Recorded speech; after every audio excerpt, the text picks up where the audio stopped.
I was boarding the Paradise Voyager for a 7-day Caribbean cruise with my daughter and son-in-law when the head nurse pulled me aside near the medical bay and whispered urgently, "Mrs. Walsh, don't take any medication they give you. Not a single pill."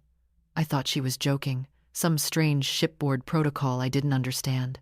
But her fingers dug into my arm, and her eyes held genuine terror. "Please," she begged, "I've seen this before.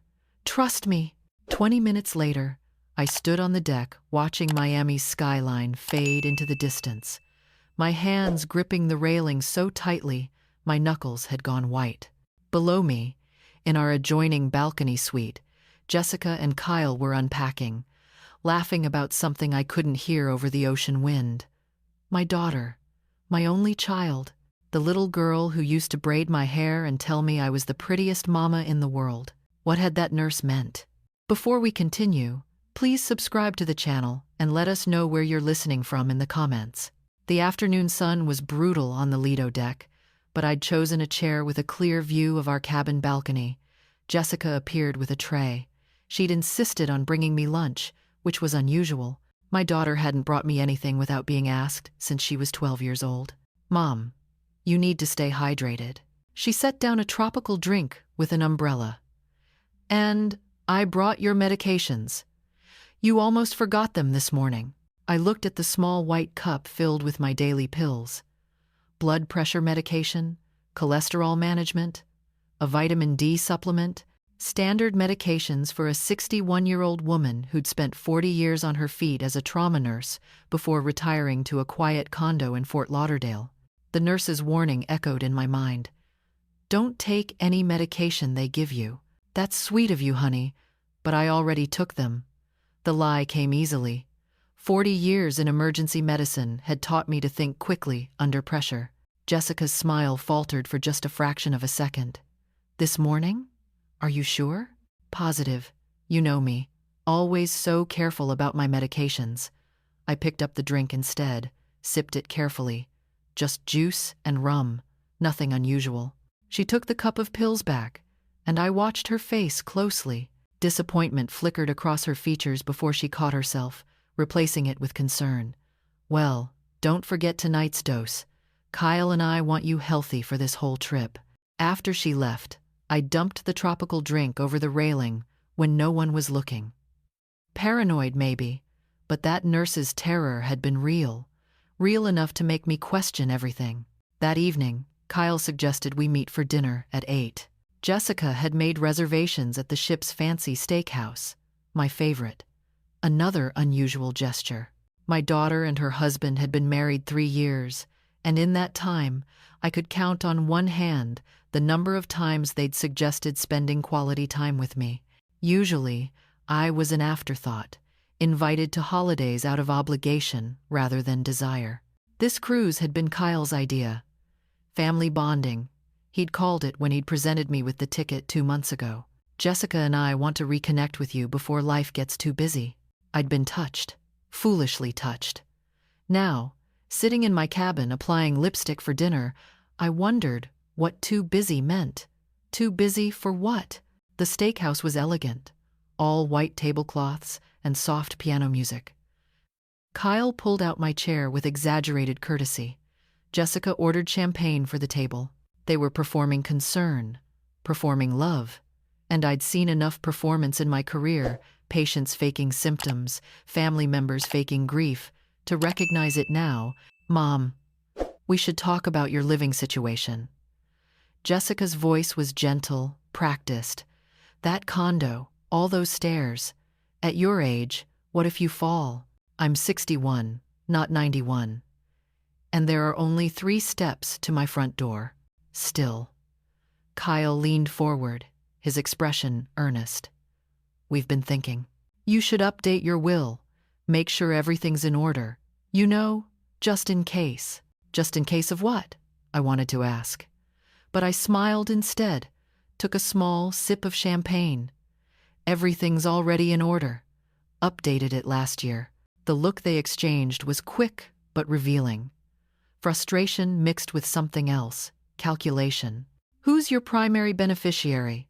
Jessica asked, trying to sound casual. The Nurses Relief Fund. Scholarships for nursing students who can't afford school. I watched their faces drain of color. Why do you ask? Nothing. Just curious.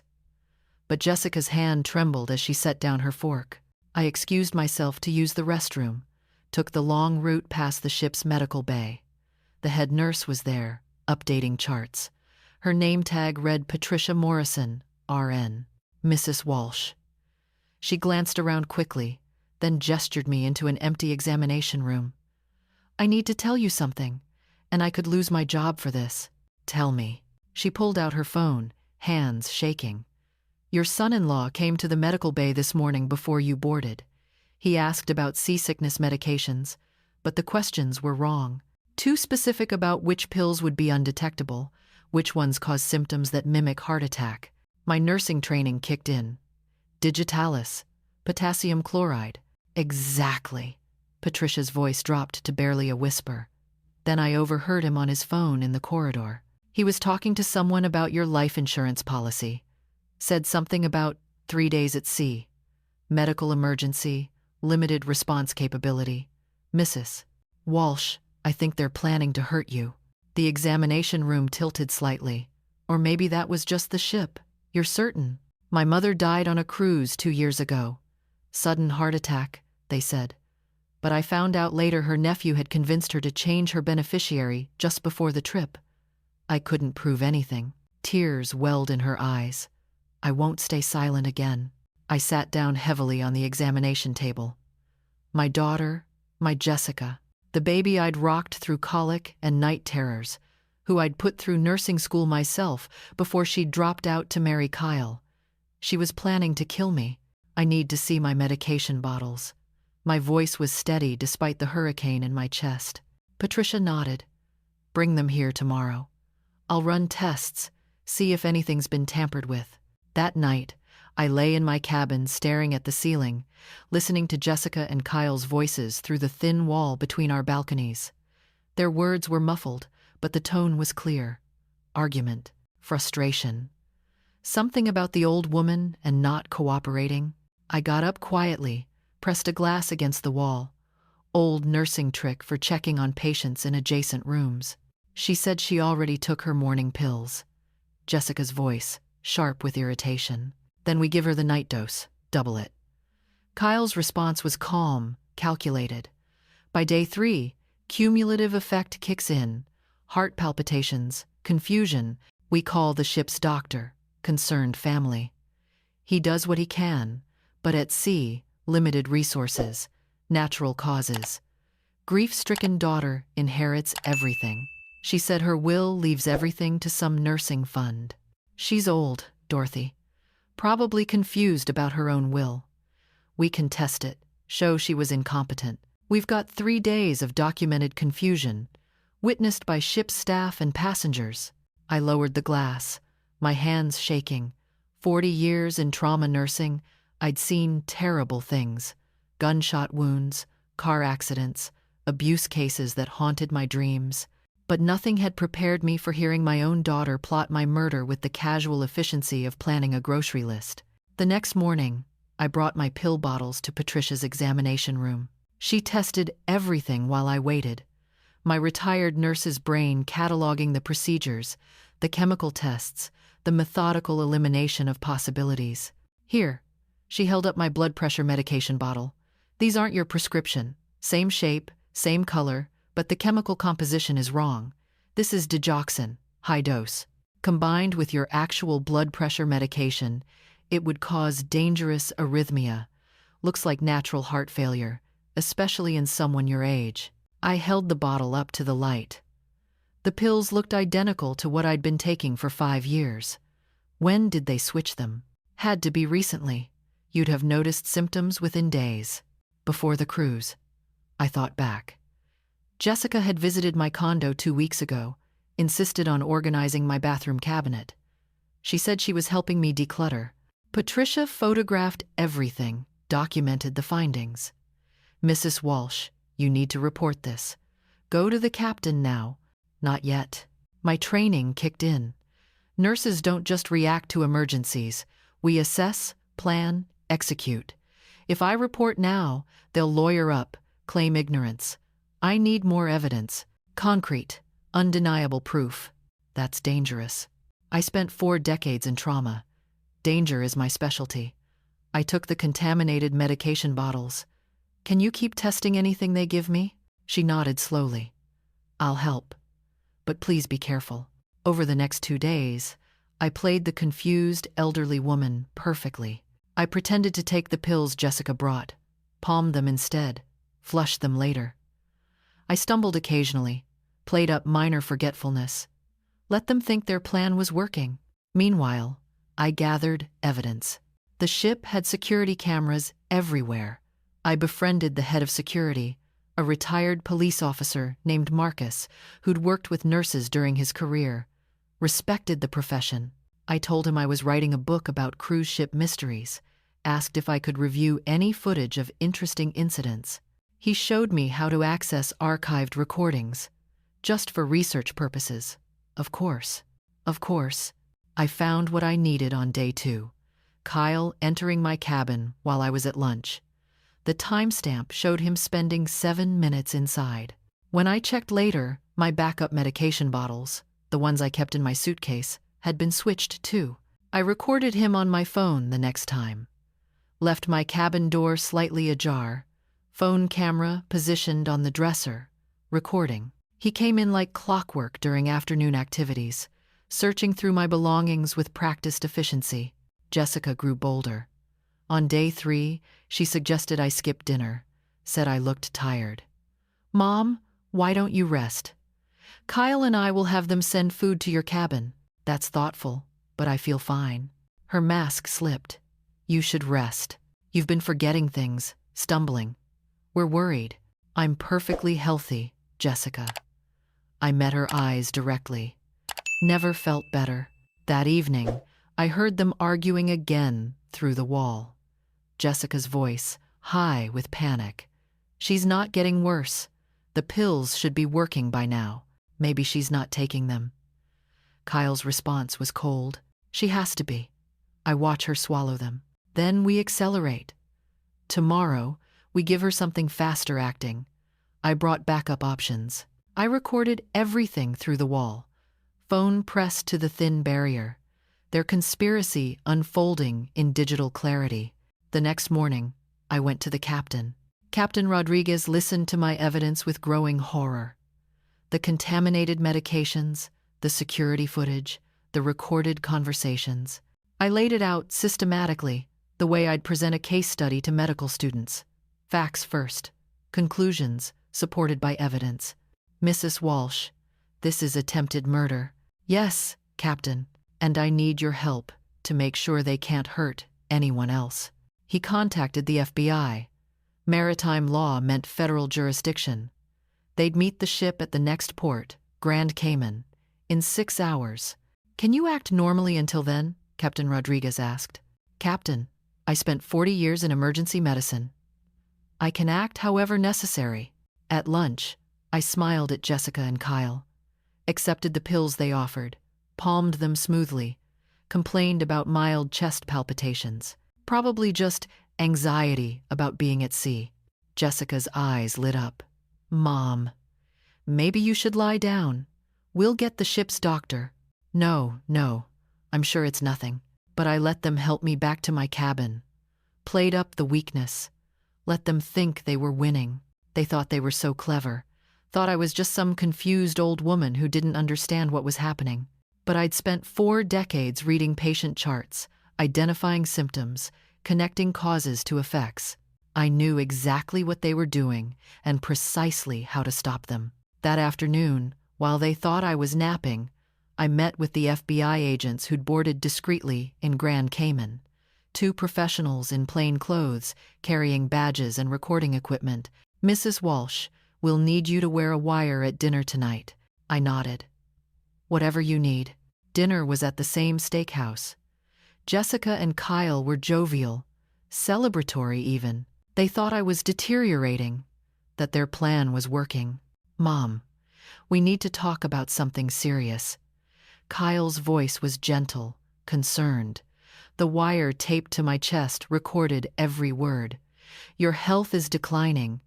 We think you need professional care. I feel fine. But you've been confused, forgetful, the chest pains today. Jessica reached across the table, took my hand. We've arranged for a doctor in Miami when we dock tomorrow. He'll do a full evaluation. What kind of evaluation? Cognitive assessment, to determine if you're capable of managing your own affairs. Kyle's smile was sympathetic. It's for your own good, Dorothy. I understood then. They were building a case for incompetency. If they couldn't kill me quickly, they'd have me declared mentally unfit, control my finances, my medical decisions. Eventually, they'd find a way. I appreciate your concern. I kept my voice steady. But I'm not incompetent, and I know what you've been doing. Jessica's hand froze on mine. What do you mean? The pills you've been giving me aren't my medication. They're digoxin. High dose, designed to cause heart failure that looks natural. The color drained from both their faces. Mom, that's crazy talk. But Jessica's voice shook. Is it? I pulled out my phone, played the recording from last night. Their voices filled the quiet corner of the restaurant, discussing dosages, timing, my will. Kyle stood abruptly. That's illegal. You can't record people without consent. Actually, in Florida, one-party consent is legal. And on a ship in international waters, I have even more leeway. I stood as well, suddenly not feeling fragile at all. You tried to kill me, your own mother. FBI agents appeared from nearby tables. Plainclothes had been sitting around us the entire dinner. Jessica Walsh, Kyle Morrison, you're under arrest for attempted murder, conspiracy to commit fraud, and elder abuse. The arrest was clean and professional. Jessica cried, begged me to tell them it was a misunderstanding. Kyle stayed silent, his face carved from stone.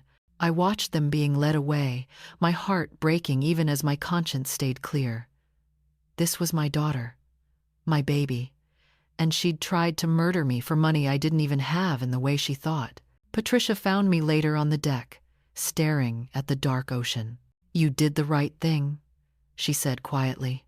Did I? She's my daughter. She tried to kill you. That's not love, that's greed. Patricia's hand found mine. My mother didn't get justice. You made sure you did. That matters. The ship docked in Miami the next morning. Federal prosecutors met me at the port with more questions, more forms, more evidence collection. The contaminated pills, the recordings, the security footage, all of it entered into official record. Jessica and Kyle's lawyer tried for bail, denied. Flight risk, the prosecutor argued successfully. They'd planned a murder on a cruise ship specifically because it was isolated, hard to investigate. They'd flee, given the chance. The preliminary hearing came 2 weeks later.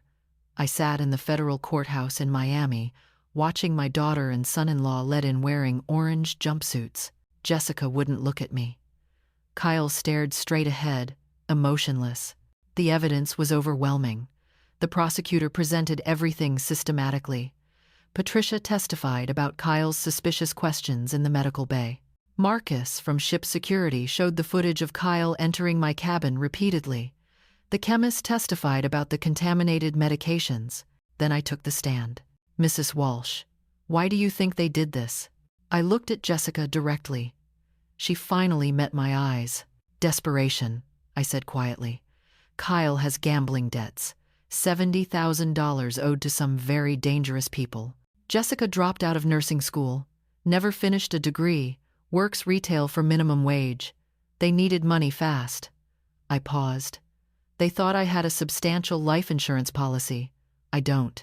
Everything I have goes to nursing scholarships. Even if they'd succeeded, they would have gotten nothing. Jessica broke down crying then. Not grief, realization. She'd tried to kill me for money that didn't exist. The trial itself was quick. Their lawyer tried arguing that they'd never actually given me the contaminated pills, that it was just planning, not attempt. But the recordings proved otherwise. Jessica's voice insisting I take the medications. Kyle's discussion of dosages and timing. The jury deliberated for 3 hours. Guilty on all counts. Sentencing came a month later. Jessica got 15 years in federal prison. Kyle got 20. Both would be eligible for parole after serving 85% of their sentences. The judge's words were harsh. You exploited a position of trust. You targeted a vulnerable person for financial gain. You showed no remorse, only regret at being caught. These sentences reflect the severity of your crimes. I sat in the courtroom, hands folded in my lap. I didn't feel victorious, didn't feel satisfied, just hollow. Outside the courthouse, reporters wanted statements. I gave them brief and simple. I hope this case reminds families that trust is sacred, that elder abuse has consequences, that no amount of money is worth destroying your soul. Patricia attended the sentencing. She found me afterward, handed me an envelope. What's this? A job offer. The cruise line wants to hire you as a consultant. Help train medical staff to recognize signs of elder abuse, suspicious family dynamics. She smiled. You'd be perfect. I opened the envelope, read the offer. 6-month contract, good pay, meaningful work. Why me? Because you survived. Because you fought back. Because other elderly passengers need someone who understands. Patricia's eyes were serious. My mother didn't get justice. You did. Now help make sure others do too. I accepted the position. Spent the next 6 months traveling to different cruise ships, teaching medical staff and security personnel how to recognize warning signs, suspicious medication questions. Family members too eager to discuss wills and life insurance. Isolated elderly passengers whose relatives show sudden interest. One afternoon, training staff on a ship leaving Barcelona, a young nurse approached me privately. Mrs. Walsh, there's a passenger, elderly man. His nephew keeps bringing him pills.